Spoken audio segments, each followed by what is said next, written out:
All right, we are kind of live. Um, we're here. We just got the quarterfinals events. We um, actually, I got them kind of by surprise. I thought they were going to be a half an hour later, but I am here with Kevin and Andrick, the DECA Comp coaching staff, um, and we're going to talk about these events. So, what are your impressions? What are your first impressions, Andrick?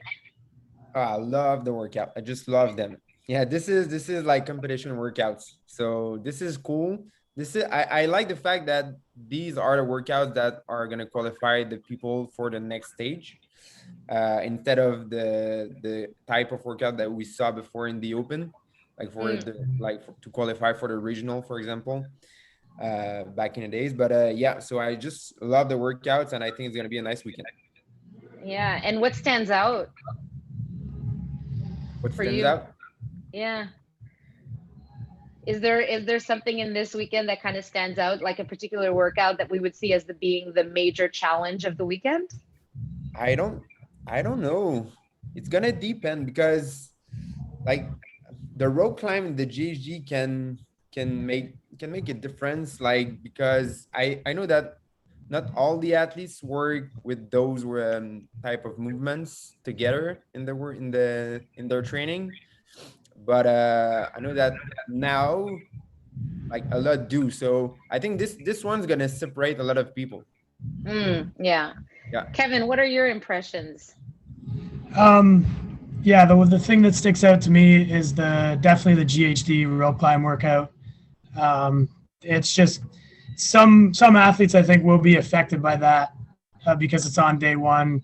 They'll be affected by that throughout the weekend, and I think even more so 2 days after they do it, Mm, because their core might be a little bit shot.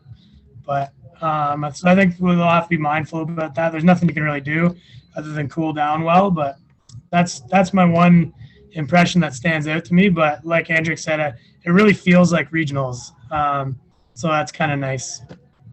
Yeah. yeah, I definitely feel like there's a little bit of a touch of like CrossFit back in the day. I mean, Yeah, um, when I started competing, we always had every year we had a hundreds workout, right? Where we had a chipper with 100 reps. And we yeah, haven't seen that in so long. And it feels like that rope climb workout in GHD kind of took its place.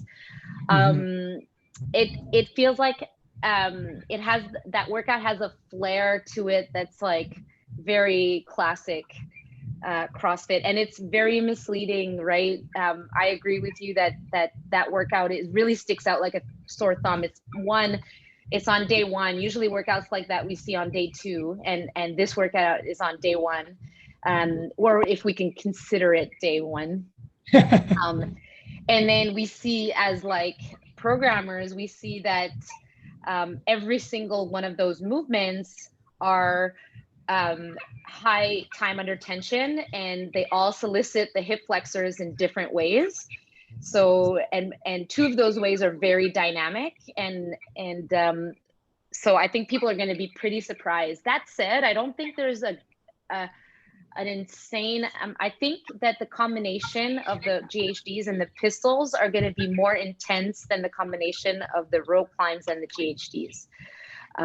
Because the pistols, I mean, you're going from an elevated leg almost, and knowing how fast people are with pistols, knowing how fast people execute them, you're going from almost the whole time with an elevated leg into a movement that your hip flexors are solicited to go down because they're resisting your weight, and then they're solicited to go up because they're contracting really quickly. So I think that combination is going to be really, really intense. But we'll talk about that more later. I do think that that workout really sticks out like crazy. There's always one workout in events like this that you look at and you're like, wow, this is the piece of puzzle that we have no idea where it's going to land. Um, so let's talk about the order of workouts. So considering the format of this weekend, and as we're talking, there's probably a lot of people that have already done some of them. But I think CrossFit has done a really good job of trying to force this competition as being a one-time event like we have in competition. But we do still have quite a bit of freedom. So tell me, I'll start with you, Andrick. Tell me what your suggestion is in terms of order of the events, because there is a particularity, right? Yeah, exactly. So like you said, like you have to at least do the two first on the first day and then 2 second on the second day, but you can do one of them like before if you want. So this is what I would do with the front squat.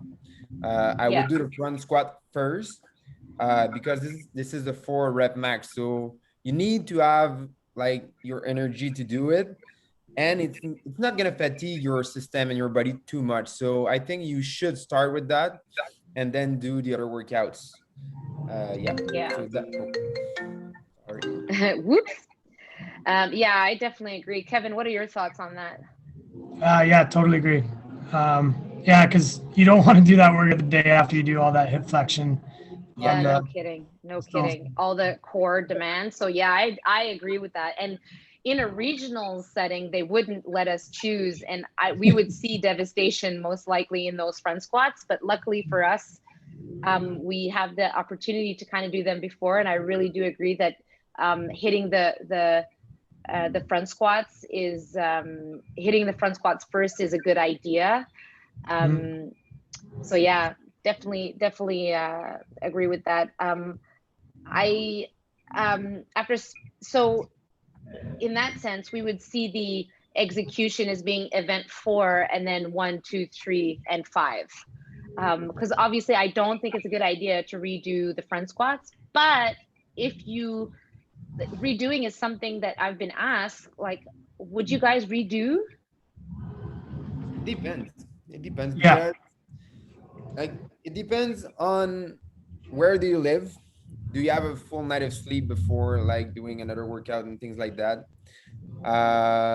And then like with the front squat, if you messed up on the first try, you could try it like on the last day or something like that.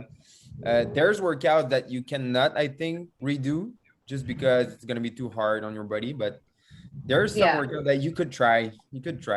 Yeah. Yeah. And you definitely need to be mindful of that deadline, because the deadline, so event 1 and 2, the deadline is on Friday, noon PST. So depending on where you are, you'll have your own deadline, but you need to take into consideration technical difficulties and upload times and all of that. So not only do you have to have your score submitted, but you also have to have your video submitted, I believe. So you have to take that into consideration, and it's not something that you can just like pop in like in the open last minute. So redoing is very, very hard. But in the case of these events, I would definitely see the front squats as being a potential redo. But I surely don't think that it would be a good idea to redo. But we've seen some crazy things, right? I think you have to go into it with the plan that you're not going to redo it. That should be in your head. If I was doing these, I'm like, it's one and done. But just in like, and it's hard when you kind of know what we just talked about, that the potential for a redo for those front squats is there, but it's just there just in case kind of thing. But, yeah, it's like a little bit of time, but yeah, definitely shouldn't look into redoing, having like in the open, we'll have we have planning for redos, and in this case there's just not enough time, and there's just not enough energy in a person's body. And it's been so long since the athletes have done weekend event like this. And just want to put it out there though, that the OPG, the event that we did online, had this similar format, so people should know by now. Yeah, just saying. Yeah. Just saying, yeah. Great. So let's talk about each workout, and we'll do this as quickly as we can. Event 1, we're looking at 3 rounds of 10 strict handstand push-ups, 10 dumbbell hang power cleans, 50 double unders, and then we're going to rest a minute, and we'll do 3 rounds of kipping handstand push-ups, 10 dumbbell shoulder to overheads, and 50 double unders. So what are your thoughts on that workout, Andrick? Yeah, this is interesting. Yeah, you have the minute of rest. So, but don't fall in the trap that you have 1 minute of rest. Don't go too hard on the first 3 rounds. If you're really good at instant push-up, you could try to maybe do the first and the second, like maybe unbroken. But uh, I would like break the set from the beginning, probably, just to release tension from my shoulder. Because after you have the dumbbell ink power clean and the double unders, where the shoulders are going to be under tension. So, yeah, releasing tension on the handstand push-up can be a good idea there, because you're not going to drop the dumbbell and you're going to do the 50 unbroken double unders. So your only moment where you can release tension is on the transition and on the handstand push-up. So this is why I would do that. And for the second three rounds, you have to think about doing 20 keeping handstand push-up. Like the 10 dumbbell shoulder to red is like 10 keeping handstand push-up. So if you can Mm. do 20 keeping handstand push-up, and you know that you can relax your shoulders on the double unders, then you can go fast there. And if you think you cannot do 20 keeping handstand push-up there, then you're gonna have to think about something. Yeah. Mm. So this is what I think about that. Kevin, what are your thoughts here? Yeah, I think that's a really nice summary. I don't have much more to add other than that. I think that's Yeah. you hit the nail on the head, especially with not falling into the trap of the 1 minute rest. I think athletes who did this should learn from maybe their mistakes on the last open workout, and it might come up to bite them again. And they're loving that 1 minute rest this year. So 1 minute rest is just enough time to know that you fucked up. yeah, That's true. right. That reminds me of the games in 2014. We had that sled push, and there was a 1 minute rest, and it was like you got that rest, and the only thing that was coming through my mind was like, oh my god, the whole minute. Oh my god. Oh my god. Oh my god. Yeah. I'm looking at this workout, and I'm gonna take myself as an example. Like, being a very strong shouldered overhead athlete that I was, I would not be scared to push on this workout, because I feel like there are ways in the other movements to kind of like navigate around shoulder fatigue. The hook grip on the hang power cleans is one of them. Holding the dumbbells really close to the front, so that when I do the turnover, the dumbbell load is closer to me. I know that some athletes preferred holding the dumbbell further behind, and I'm hoping people are going to look at this video, but like they would hold the dumbbell on the end in the back so that they can curl the dumbbell. But to me, that's just added time under tension, and it makes the turnover really slow. So holding the dumbbells really close, in fact, on the edge of that front dumbbell load, would make the turnover really quickly and would really reduce the load in the arms. And then I would kind of turn outward a little bit, which will avoid any kind of tricep stretch. So I think that there are ways of moving the dumbbells here that could reduce some tension. Like, if you can really exaggerate the forearm movement in the double unders, I think you can relax the shoulders quite a bit more than if you were to kind of force the speed of it. And then in the second one, in the kipping handstand push-up, then I would look at playing around with the way I set my hands to just maybe solicit maybe more pecs while I'm pressing up. So those are the kind of things that I used to do when I knew that I was faced with a lot of pressing, is kind of just change the angles a little bit so that I can push quickly and just change things up. So that's, to me, this workout as a strong presser is really a fast paced workout. And it's something that anyone who has a really strong press, short arms, shouldn't be afraid to kind of push the pace. But like, everybody knows themselves. So if you have less than 30 strict handstand push-ups in a row, then I wouldn't consider that kind of strategy.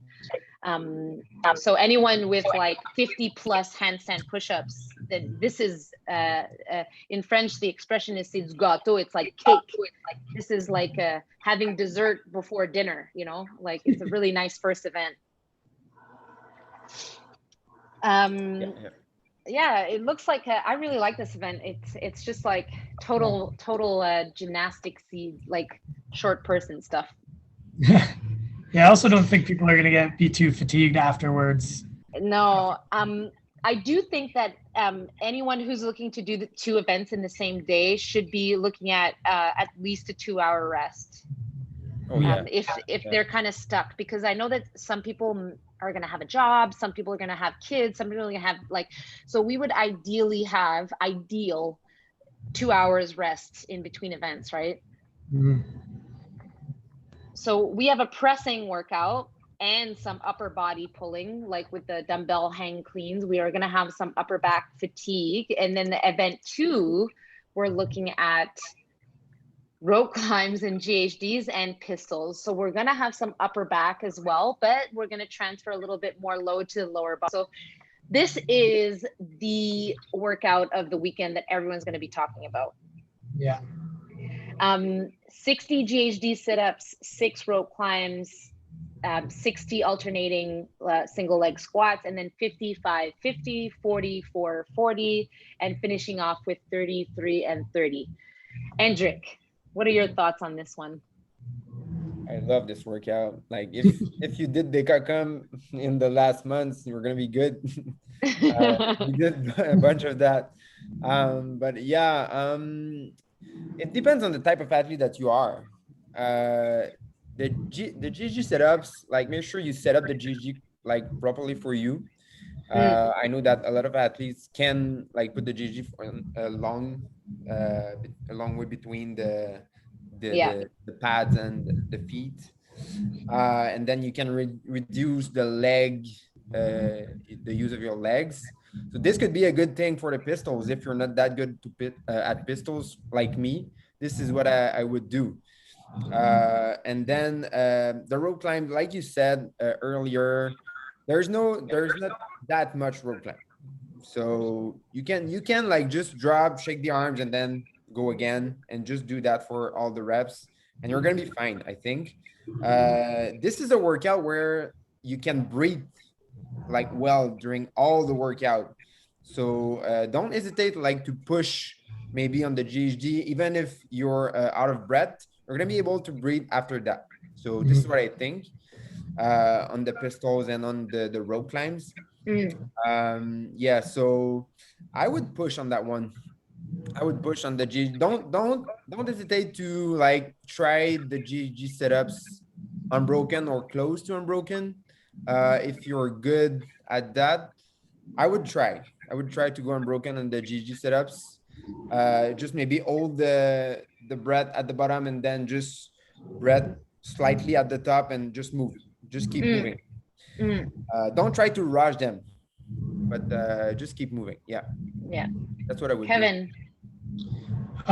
Yeah, specifically on this one, I think two types of athletes. There's going to be an athlete who's good at rope climbs and not as good at pistols, and vice versa. I think the athlete that's good on the rope climbs would be good on the GHD as well, because they're taller and they can reach better for a shorter range of motion. So that'd be my first tip, just specifically on the GHD, is to reach as much as possible so you don't have to open up as much. And then if you do struggle with pistols, like Hendrik said, I would never in training coach it this way, but I would put it longer so that you can deload your quads and you don't have to use your quads as much on the GHD, because I know in training we like to fire the quads on the GHD to help propel the body up. And if you are really good at pistols and you know you're not going to get a lot of quad fatigue, that's still something you could do, because it'll help the movement, because it won't isolate the hip flexor. But this one really depends on the type of athlete you are, I think, and taking advantage where you can. On the rope climb, I've been debating this one ever since we knew there was going to be rope climbs and GHDs in the same workout, I don't know. I want to ask you guys, like, would you purposely not pull your feet up as high, or would you just lean back and pull your feet up as high as you can? Because pulling them up high is going to fatigue the hip flexor even more. I've been debating that. So I'm a shorter athlete, and I've always done relatively well on rope climb events, and I've never pulled my feet very high. I've always opted for more pulls, quicker pulls to kind of like just to reduce any kind of muscle fatigue that I could. But that was the way I did it, and I definitely think in a workout like this, it might be to your advantage to not lift your feet, but to lift your knees up and kind of do a more squatty rope climb. Yeah. Andrew, you look like you have something to say. Yeah, it depends, because like on the other side, to me, like I would use the rope climb and I would lean back and try to. I know that taller athletes can go really fast on the ascent of the rope climb, and if they don't lean back, they can do like three stroke, and if they lean back and put the feet higher, they can do in 2 stroke. So I would like lean back and put my feet high, because I know that this doesn't affect me at all, and I know that for taller athletes it doesn't affect them at all. So, but like you said, if the rope climb can be hard on the body for some athletes, then don't do that. I think it's when I look at this workout, my thought is people's abs are going to be tired. So leaning back like that is going to be longer. It's not it may just slow down, but definitely you have to know what works, and not only do you have to know what works for you, but you have to be, if you didn't practice different way of doing things, then you're going to get bit in the butt, because that's where being adaptable as an athlete comes into play. So that if you're a taller athlete and you're always leaning back, and in this case you're like, oh shit, like it's really taking a lot out of me, and you have to do shorter strokes, but you've never practiced that, then that's a problem. So if I were doing this workout, so when I look at this workout, to me, this workout is lost on the GHDs, won on the pistols. That's the way I see it. If you fuck up on those GHDs and you go too fast, then you can really, really slow down. We've seen this so much, and I'm just thinking about the event back in 2016 or 2015 when we had 100 GHD sit-ups in the middle of a chipper, and we would see who would do well in that workout at that point. Yeah. When people jumped on first, and then we saw them rushing through those reps, we knew that those athletes were going to be one of the last people to come off the GHDs. And this is my tip for anyone who kind of struggle on the GHDs, because GHD sit-ups is one of the movements that I used to struggle with a lot as an athlete. Maybe it's because of my height. I don't know what it was, but I would either cramp in the GHDs, or I would just kind of like, it was one of the very few movements that just kind of stopped me in my tracks.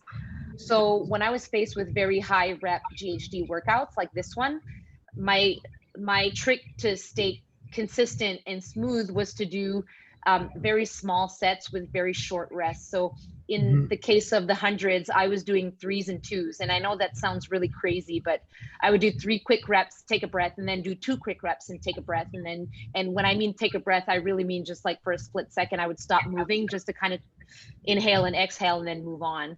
And that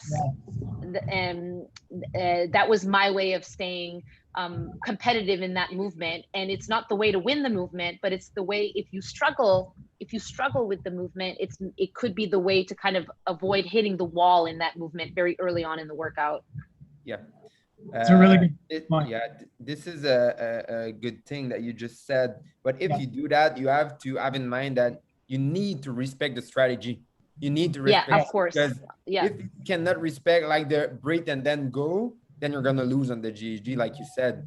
So you were really good at like doing a strategy, and this is probably why you have been good at that workout. So so for those who don't know what the rest means in that kind of breaking up, it literally means like when you're doing reps in a GHD, you'll touch the foot pads and then you'll go right back up, or even you'll touch but push off, right? So you touch the pads and you use that to push off. Those are cycling reps. In the GHD rest, it's you touch the pads and you hold on. So I just held on to kind of like reduce some of the strain in my legs, and then I would push off the pads. So that's what the rest looked like.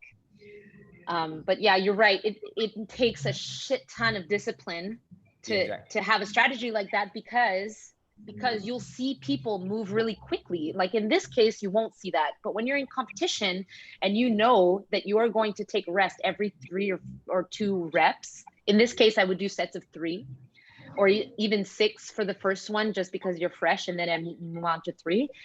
But you have to know that the rest is 1 second. You have to count it out. You have to keep yourself accountable and actually count out stuff so that you can recognize if you're moving slower, quicker or whatnot. But yeah, I think a good way to put it in your head as an athlete would be to, like we talked about the wall walks in the open. We compared them to like quick singles on a barbell. You could imagine those 6 reps or whatever chunk you want to do as your single, and then it's a quick break and then go, right? Like exactly, just like you exactly. quick single on a barbell. Yeah.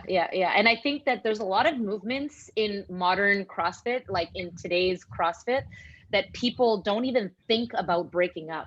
People don't even think about it anymore. It's like, oh, well, I'm broken. But there's a lot to be said, because even though breaking it up in singles, as you would call them, let's just say in the GHD sit up, 6 reps is considered to be a single. In over 60 reps, if you're taking, let's say, 5 seconds between each set of 6 reps, we're talking 50 seconds in the workout, which could sound like a lot, but it could be much less than if you have to stop and take a rest for 2 minutes throughout the workout. So you kind of have to look at things as like if your goal is to have the best result possible, then there needs to be some kind of thought process into what the rest actually looks like in time, All right. Well, I think this is going to be a really fun workout. To me, this is the kind of workout that if I was competing, I would love to do it, just to kind of like think about, visualize. So event 3, this one I think is both of you guys said that it was your favorite. 120 wall ball shots and 120 calorie row for time. I definitely didn't say this is my favorite. Oh, it's this is gonna be uncomfortable. Oh. This is gonna be hard. That's the pain cave. Yeah. This is like, just go there. You have to go there in this workout. Yeah. This workout is great because it's one of the workouts that we can potentially predict top times. This is the workout where really there's a mathematical equation to like the best times, because I mean, wall ball shots, like there's physics involved, and you can't unless you're a really tall, really fast squatter, like a freak of nature, most people will finish wall balls pretty much and most people who do unbroken will finish wall balls pretty much at the same time. And then it all depends on how gritty you are on the row. So Andrew, give me your thoughts about this workout. Yeah, well, I just thought about that. I remember the regional event with the 104 reps of wall balls and then the 54, I think, pull-ups right after. Yeah. And I do remember that pretty much all the athletes were doing the wall balls unbroken. And this was in 2016. Well, not maybe, but the guy, I know that the guy, because I was there, and I know that all the guy next to me was doing the wall balls unbroken. So I do it too, and it wasn't a good idea for me. But so if they did that in 2016 and you want to be good this year, have in mind that a lot of athletes will do the 120 reps unbroken. But that said, it might not be the good strategy for you, because don't remember that you have 120 cal row after. And like you said earlier, the row is a movement where you can lose the workout because of the wall balls. Yeah. So you have to think about a pacing on the wall balls to have a good pace on the rower. And this way you're going to be good in the workout. Don't do the 120 wall ball just to do the 120 wall balls. So Well, yeah, everyone else is doing it. yeah, exact. And that a lot of athletes are gonna do them unbroken just because of that.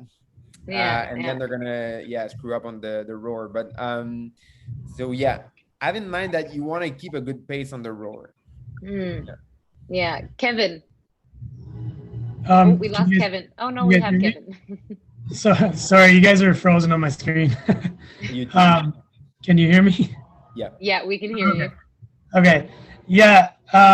Sorry, that just threw off my train of thought. Yes, the pacing. So, like like Andrick said, I think two different people, two different strategies. You have to keep that in mind. I think the wall balls on this are the exact same way we discussed the GHD sit-ups earlier. With some people, like Andrick said, there like he would do try and go unbroken. Where Michelle, you said you would more so break them up into smaller sets with a very quick rest. I think wall balls is very easy to pick up and go again. Hmm. I would honestly be doing that with the wall balls, and just being as consistent as I can and really holding myself accountable to the rest times on them. That's for some the other side of it for athletes who aren't going to do it unbroken. But regardless, you have to understand that the race isn't done at the wall ball. Like it's very tempting on that workout to think that okay, wall balls and then like compartmentalize the two, but the race is the whole thing. So you have to be willing, like you can go a little bit harder on the wall ball and get your legs back over the first maybe 10 calories, maybe even less on the rower, but then plan to start picking it up. And I think you want to have in mind like an average calories per hour pace, but I think you should ramp it up and go beyond that average towards the end. Mm, That's kind of the best pacing strategy I think for that length of a row. We're talking about I don't know the exact, but around 4 minutes of effort. That's you can go pretty hard for 4 minutes, but after the wall balls, I think it has to ramp up. Don't yeah. expect. I That's do my think that yeah, I agree with you. I do think that for many people, wall balls will be so insignificant that that will be the case even if they do unbroken. Like I think that some athletes are definitely there, but and anyone who knows me knows that wall balls and rowing were never my cup of tea when I was competing. But to me, if you're looking at this event as a damage control event, then it needs to be seen. You need to break that down into reps per minute. So if you before you do this workout, a good way to kind of understand where you're at is to do a 1 minute set of wall balls at a lighter weight to understand the physics and the time that it takes you or the amount of reps that you could do within a minute if it was unbroken, and to kind of respect that more or less with the competition weight. So if you know, like, I know that unbroken for a minute, I can do 26 wall balls. And that's because I'm 5'1", 9 feet, whatever. I calculated that. But I know that there's no way that I could hold 26 reps per minute. So what's the proper amount of weight that I can hold per minute? And that is considered to me an 85 to 90% effort. Then I'll pick that as a rep that I need to keep myself accountable, right? So for me, it was 22, and it gave me enough time to break up in a minute. And I knew that I needed to get 22 minutes, 22 wall balls in the minute to stay on pace. Instead of looking at the clock, you say, well, I need to get 22 wall balls and hope that every time I do that, it's a minute has gone by. And we'll take that exact workout, Andrick, that you said during regionals back in, when was it? 2016. 2016. I didn't do the best time at all in that event. In fact, I didn't finish that event, but the number of times that I redid that workout to kind of understand what the right strategy for me was ridiculous. I tried big sets with more rest. I tried small sets with little rest, and I tried medium sets with I tried it all. And the best strategy for me was to do small sets. And the time that I let the ball drop and went back down and picked it up was my rest. It wasn't a standing there rest, right? And my sets were 7 and 4. So and I consider myself to be, back then I was a very weak wall baller in the level of fitness that I was competing at. So that was my way of staying semi-competitive, because to me that was a how do you say, like an event that I had to kind of like control. Like it was just kind of trying not to be last, you know? So I do think that breaking up these wall balls, like you said, Kevin, in really small sets, the time it takes to just let the ball drop, let your arms drop and go pick it up should be enough to keep you going. But yeah, another strategy that I would look at is doing like a downward pyramid so that you can recover quickly on the row. So doing a large set, medium, and then small, and then pick that back up on the row. I think that would be a good idea for a average level wall baller. Yeah. But yeah, sorry, yeah, I just want to add to that. Based on something, there was a coaching cue that Andrick wrote in a workout months ago, and I had a lot of good feedback from athletes from it on wall balls about grabbing your thumbs. Yeah. Do you remember that, Andrick? So between every rep, grab onto your thumbs, and then if you even do it right now, you can feel your shoulder kind of deload. And then me, I do it that way. I jump ball and I grab my thumb there, and it helped me so much on the shoulder. So just a little. I remember that, and some athletes told me, "Hey, I did that, and it was really beneficial." And so if they're saying that, then it must be really good. So I just wanted to make sure to mention that. And then the transition, I think like nothing in this workout should be rushed. Like how we've been talking is this workout is very methodical, but that transition to me is every second in that transition is wasted time. You get on the rower, like don't take water. You don't need water. You don't need anything but to get on the rower, strap it up real quick, and start pulling, even no matter how tired you are. So, and I think we calculated we're anticipating best finishes in the low 8-minute mark, right? And then we think that top times will still be between 8:30 and 9:30. I think for women it'll be very similar, only because of the 9-foot target on the wall balls, and some women row like crazy. So I do anticipate women's times might be on the closer to the 9-minute, but we're going to see some pretty fast women on this workout. Yeah. It's so funny because it's the simplest workout out of all of them, but there's the most, like, you can really predict times if you're disciplined and you're really fit. You can know where you're going to land. But you really have to want to hurt on that row. Yeah. I think that for women on the row, I think, and I know, Andrick, you work on calories per hour. I kind of work on calories per minute. So I'm thinking like any woman that wants to have a competitive time should be looking at rowing roughly between 19 and 21 calories per minute. And then let's say a medium time should be around 15 to 18 calories per minute. Yeah. What about the men? Well, for the men, I think the top guys, and when I say the top guys, it's going to be like the 120 first. Yeah. They will row above 1,500 cal an hour. And then I think that the most of the athletes are going to row between 13 and 15 cal an hour. 1,500 cal an hour. I remember the workout with wall balls at 19 wall balls and 19 cal row, 15-minute time wrap in the open, 19.1. And I know that if you were rowing at 1,500, you were really good. So this is gonna be like approximately the same thing, I think. Yeah, even if it's 2 years ago, but yeah. So if you can row 1,500 calories an hour, you're gonna be good at that workout. Yeah. I think. Yeah. Darn, I had a. Oh yeah. So what are your guys' thoughts on the damper setting? That's it. Yeah. No, we It just depends on the athlete. It depends. yeah, we But just did a conditioning plan for that, eh? yeah, Yeah. exactly. But yeah, yeah, it depends. It depends because I know for me, in this workout, I would have the damper really high. But in a workout like the 19.1, I would have the damper at 7.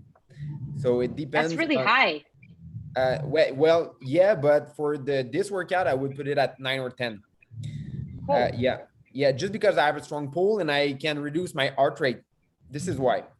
Yeah. When I have the 910, but on the 19.1, the I couldn't pull hard just because it was too much with the wall balls and the transition and all this stuff. too much power output. Yeah, so I had to like keep the heart rate high and then just pull like faster. So anyone with a very strong aerobic system should maybe consider keeping the damper around 6, 7. Yeah, yeah, Yeah. and they're not going to lose speed with the damper at this. I know that a lot of athletes just like are worried about putting the damper down just because they think they are gonna slow down, but it's not the case. Yeah, If they actually, can keep a solid stroke per minute, they're gonna be fine. yeah, I actually think some athletes could go faster with a lower damper setting Yeah, because they can pull through less tension, they can pull harder, and it's more power because they pull faster. But I really don't think people should change what they normally do. yeah, Something like that. That's my Mm. would be my main worry about thinking about a damper. If you're not used to thinking about it and you just kind of set it and forget it, then maybe you could play with it beforehand. But if you have a certain damper setting that you normally do, I would just do that. But if you've never thought about it before, like what you guys are saying, Andrew, you're a kind of a bigger athlete, so you put it up higher and you take advantage of your power. Whereas I'm the opposite, and I think Michelle, you're the same. We would benefit more lower, but you have to like we said about the other movements, hold yourself accountable. So if you put the damper lower, and you don't pull faster strokes per minute, then no, you're not going to go faster. yeah. So you have to expect it to be way more aerobic, way more. Your heart rate's going to be a lot higher because you're going faster. Whereas if you are that powerful athlete, you can pull a higher damper setting a lot harder and take a lot bigger of a recovery stroke. But yeah. Like yeah. So like you said, Kevin, I think first you should like one, know yourself, and then two, don't change anything that you do normally in training. Yeah. So I think this is the In water polo, we used to practice with 2 bathing suits so that when we competed with 1 bathing suit, we would go a lot faster. So in this case, it doesn't work like that. But all right, event 4, front squats, 4 rep max front squat. So this one is really straightforward. I'm not gonna lie, I'm a little bit disappointed. I wish we could have seen something a little bit more technical, but it is what it is, and at least it's not 1, it's not 2, it's 4 reps, which is nice. So we talked about the order, and we're talking about doing this one first. I think most people will go ahead and do that. It doesn't make sense to do 4 rep max front squats after so many pistols and so many GHD sit-ups. I don't think it's a good idea. Mm-hmm. But now, what weight do athletes aim for? Yeah, so like we talked earlier, I think that CrossFit athletes will be around 90 to 95 maybe % of their one rep max. And then like you said, Michelle, you can probably look at your 3 rep max and then try to do the 4 reps with this weight. Yeah. So Kevin, what do you think? Yeah, that's sounds about right.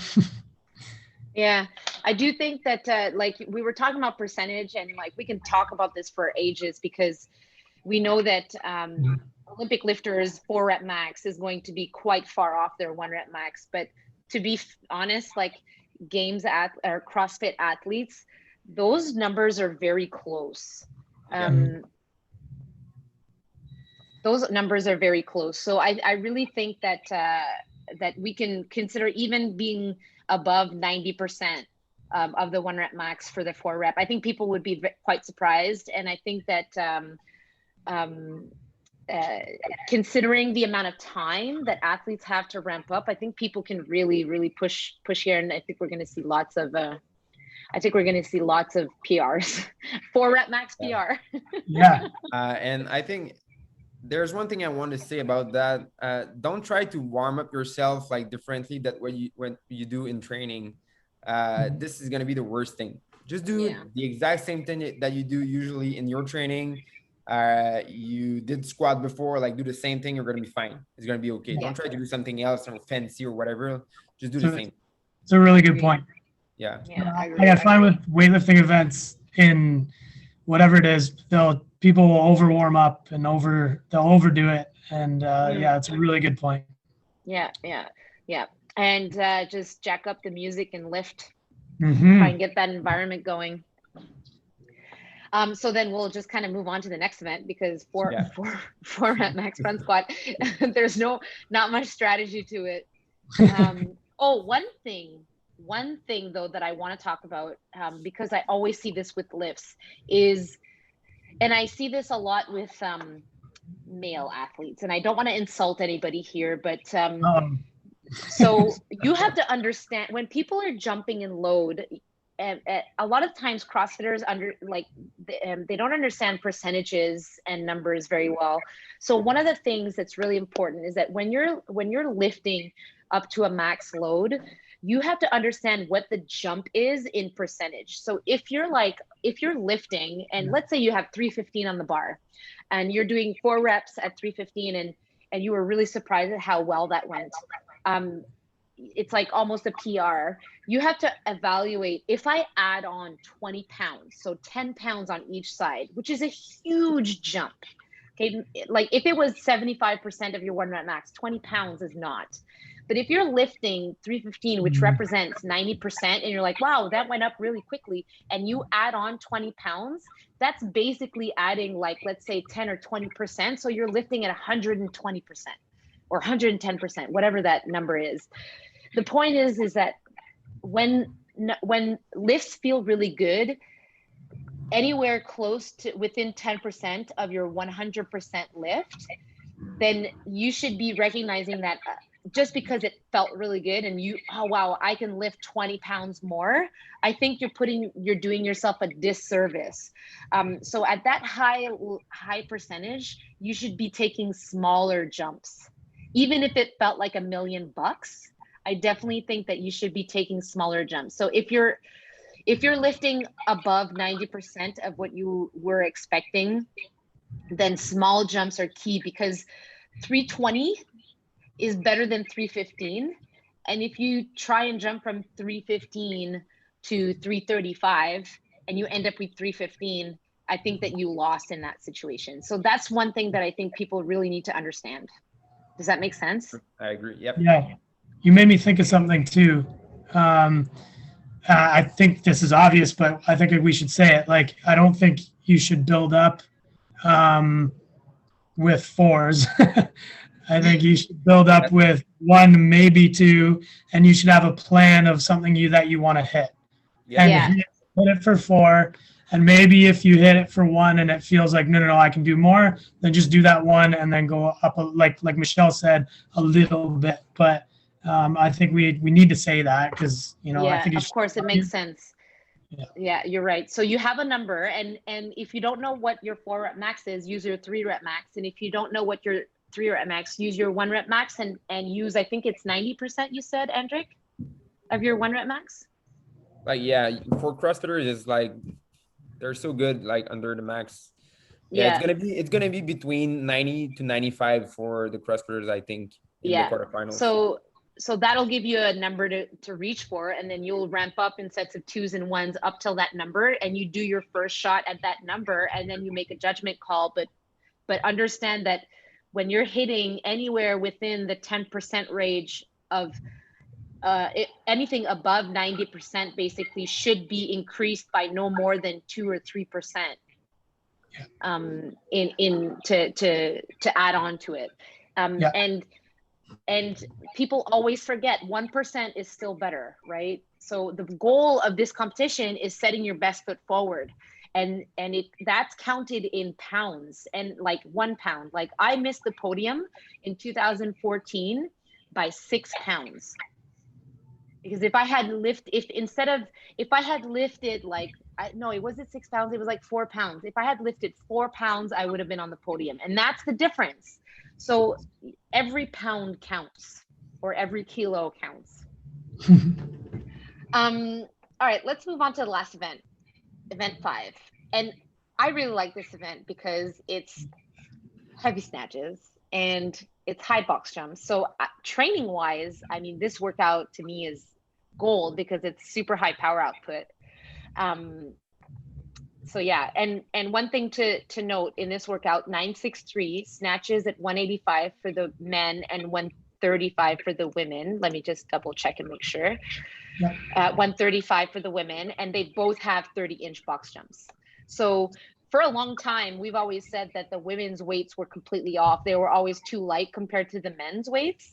And in this case, we're looking at a balance in the box. We have the box that's going to balance out that kind of like that gap. So it's very interesting. Andrick, what are your thoughts about this workout?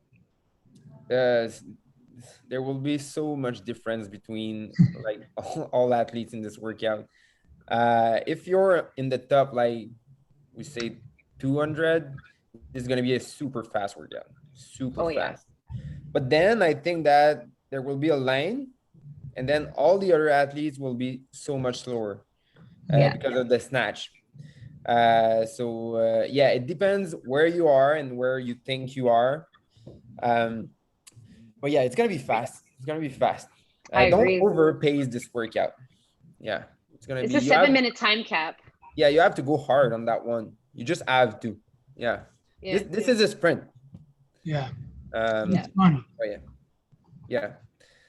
But this How is many people great, do you think are gonna? Sorry, what? Yeah, this is a great like workout. I like the programming of this workout. This is really good. Yeah, good job. How many people are gonna go unbroken on this workout? Oh, not that much. Not that much.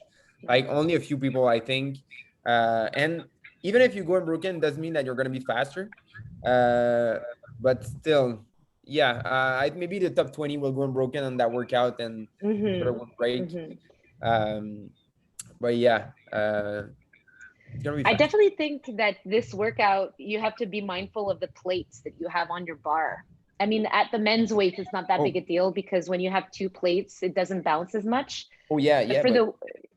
That's a good thing. Like if you have competition plate at the gym, use competition plate. They don't bounce as much. The bumper plates are gonna, the item bumper plates are gonna bounce a lot. And this is gonna cost you so much time. Yeah, that's a good thing. Yeah.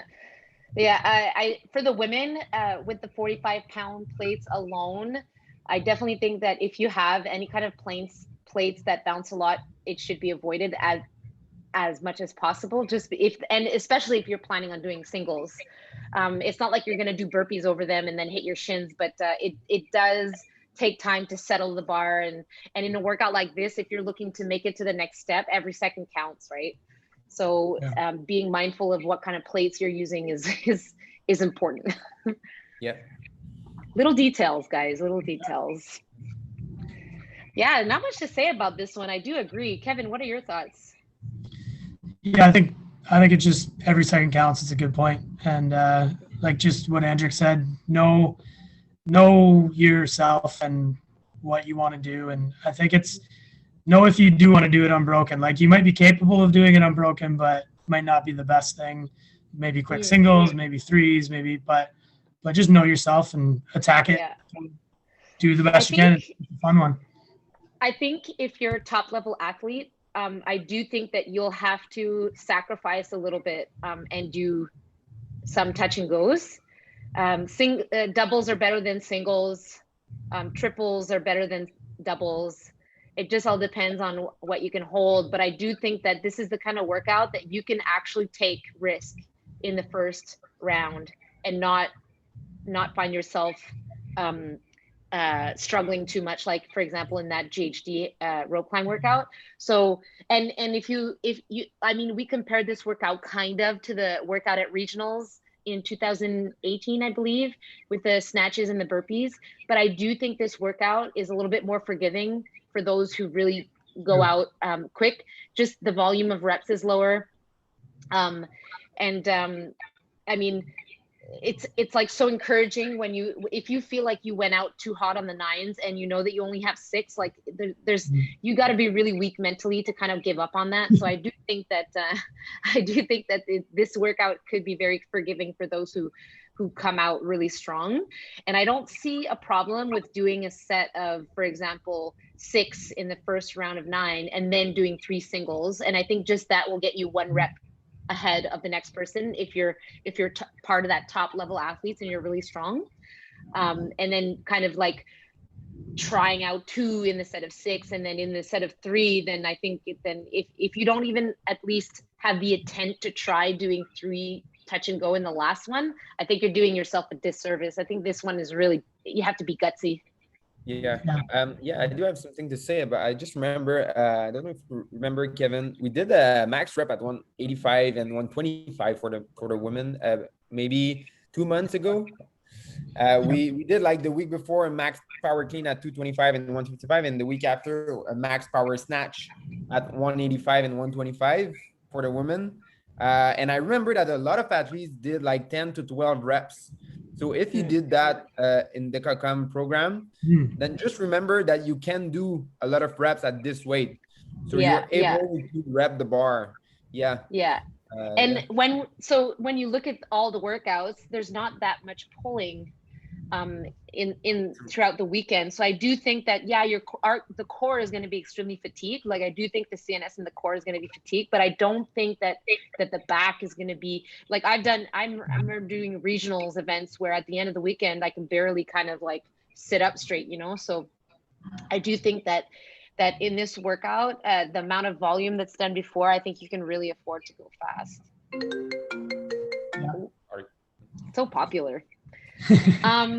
Well, that wraps up our events. Thank you guys for your time. I really appreciated it. I'm sure the whole community is going to appreciate it. So we'll keep everyone posted with if we ever have changes of heart and if someone does the workouts and just kind of like contradicts what we say, and we'll make sure to keep the information up to date. But to all of the people who are going to do the events, good luck, have fun, and make sure that you tag us so that we can see your progress, we can see your events and your especially your squats. Everybody loves to watch PRs on the squats, right? Kevin and Andrick, thank you so much. Yeah, thank you. And happy quarterfinals weekends. Good luck, guys.